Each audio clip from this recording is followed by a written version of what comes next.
Begini, semua negara-negara di dunia itu punya pilihan-pilihan strategi untuk menghadapi pandemi ini.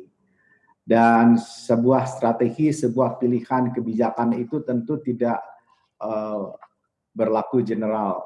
Jadi dengan demikian maka eh, perlu penelaahan yang lebih seksama disesuaikan dengan keadaan negara tersebut.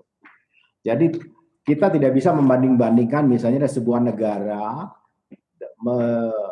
memberikan stimulus fiskal yang begitu besar karena memang kapasitas fiskalnya besar dan tidak ada pembatasan-pembatasan di dalam fiskal kita. Sementara kita di dalam undang-undang kita ada pembatasannya, misalnya jumlah utang tidak bisa lebih dari 60% terhadap GDP. Ya kan, kemarin kita sudah buka apa yang dimaksud dengan yang disebut dengan defisit. Defisit kita sudah perlebar di atas 3%. Tapi terus terang yang kita coba adalah pertama memutus mata rantai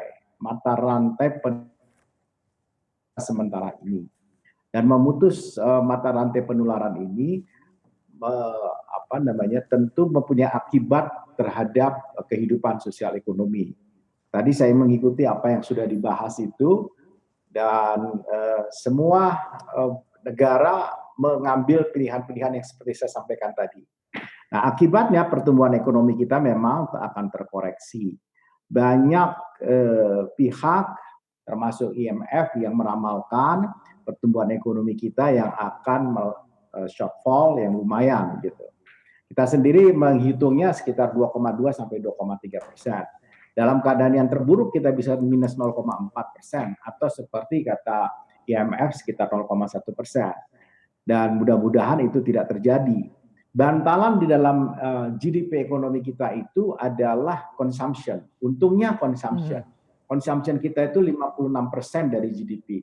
Tapi hari ini yang biasanya tumbuh 5,6, ya sekarang dia turun menjadi sekitar 2,3%. Tetapi untuk industri makanan minuman karena consumption-nya masih cukup tinggi, saya kira tidak terganggu. Memang ada industri-industri yang terganggu, tapi ada industri-industri yang menang. Misalnya industri-industri IT, industri-industri delivery, dia masih tetap jasa delivery tetap bisa bertahan. Jadi saya kira banyak hal yang bisa kita lakukan dan sebenarnya masing-masing daerah di Indonesia juga bisa melakukan kebijakannya sendiri-sendiri. Saya mengamsalkan misalnya Jakarta ini sama dengan Italia, di mana semua rasio kesehatan itu memenuhi dengan baik. Di Jakarta ini ada 192 rumah sakit, ada banyak sekali jumlah tempat tidur, dan seterusnya. Tetapi yang terpapar terbesar adalah di Jakarta hari ini. Tapi daerah-daerah lain yang rasio kecukupan yang memadai untuk memberikan pelayanan kesehatan itu jauh di bawah Jakarta. Nah, karena jauh di bawah Jakarta, tentu resiko yang ditanggung juga saya kira lumayan.